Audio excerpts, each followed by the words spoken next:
How hungry do you want to be? This is short ribs braised in a red wine sauce with mushrooms. I've got this over polenta, but pasta or mashed potatoes are perfect too.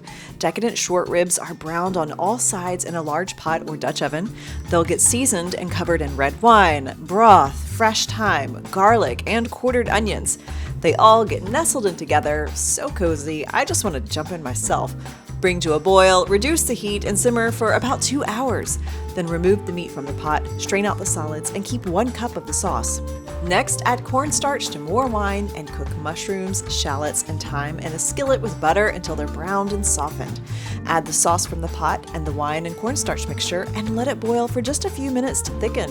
Stir in more butter off the heat for an extra silky texture. Plate your short ribs and cover it with that decadent sauce. Get all this and more with delicious, nutritious beef.